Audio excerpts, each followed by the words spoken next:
Good morning and welcome to Moxi Monday. Today we are going to cover creating campaigns in your Moxi Engage to set those set it and forget it touch points with your center sphere of influence. So here we are in mycbdesk.com. You're going to click on your MoxiWorks tile to launch MoxiWorks. That takes you to this screen right here, which is your roster. This is where you can access the different tools for Moxi Suite. Today we're going to go into Moxi Engage. So here we are in Moxi Engage. You can see your dashboard right here where you can have your flow and your activity feed and your to-do list. But today we're going to go up to this menu up here and hit this last button, which is campaigns. So clicking on campaigns, you can see that I don't have any campaigns to show yet because I haven't set any up. Yours should look just like this as well. What we're going to do is we're actually going to use the campaigns that are set up for us by Coldwell Banker. So those are going to be up here in this big blue button where it says Add from Library. So we're going to click on that, and that takes us to the campaign library that Coldwell Banker's created. There's going to be different levels of engagement inside this. So you can see right here, this first one, this agent testimonials one, is a 5-touch drip campaign. So there's 5 emails that go out. The holiday campaigns tend to have more. There are at least 12. Sometimes there's multiple ones each month. This one is a 10-point touch system for if you have a seller in the pipeline that's thinking about selling. This is a good campaign to set for them because it sends out information about sellers. And then this one down here, this homeowner one, this is for somebody that's not currently in the market of thinking about selling, but you're just staying in contact with them. This is actually a really smart way to do this because this is only 4 touches and it's throughout the whole year. So it's actually once a quarter. So once every 3 months, they'll get an email for you, but it's about home improvement tips. So it's not frequent enough to be annoying that they would want to unsubscribe. It's interesting to a current homeowner because it's something that's applicable to their daily life. And then the frequency isn't enough to be bothersome, like I said. So I do really enjoy this one as well. So depending on what type of one you want to set up, and you can also set up multiples for all your different groups.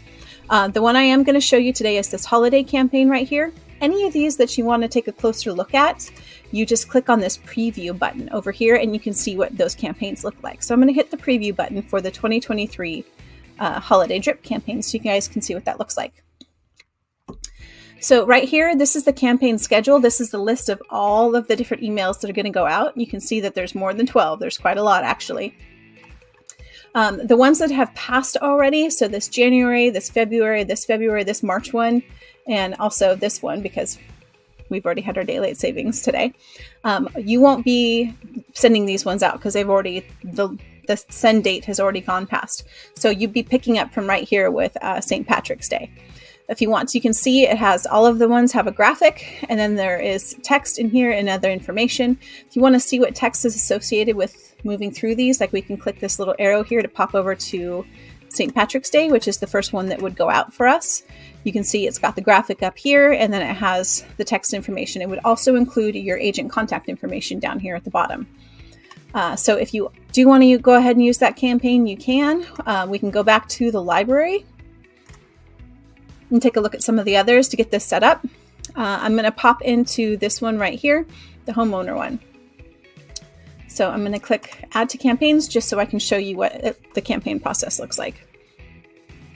So I'm going to close out of here. That should show up in my campaigns right here. So it says awaiting setup because I haven't actually launched the campaign yet. You have to decide who you want the campaign to go to.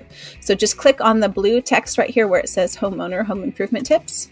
And again, you could also preview from that screen if you wanted to.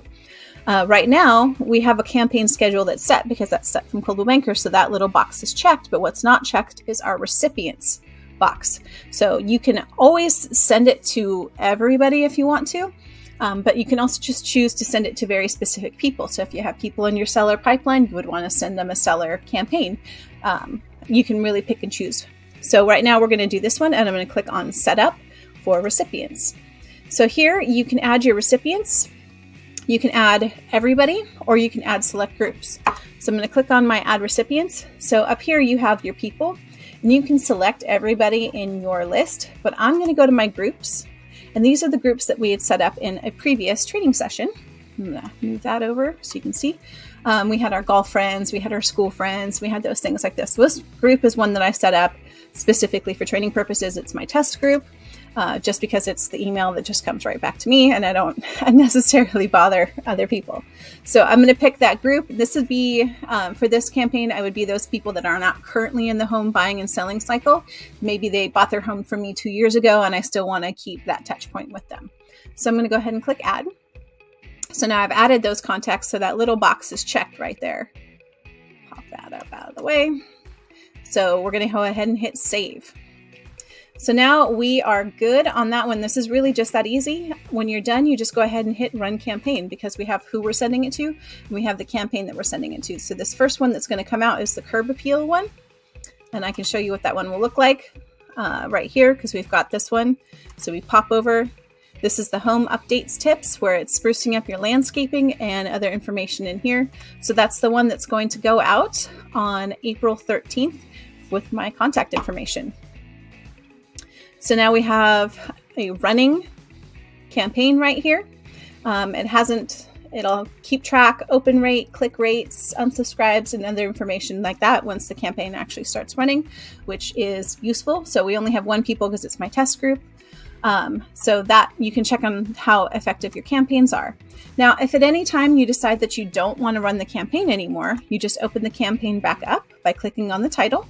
And then you can either pause the campaign if you want to temporarily stop it, or you can archive the campaign, which means it stops running and it goes over into basically like the trash can.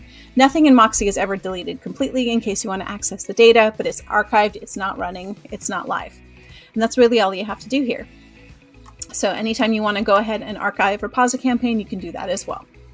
So that is how you set up a campaign in Moxi Engage. See you next week.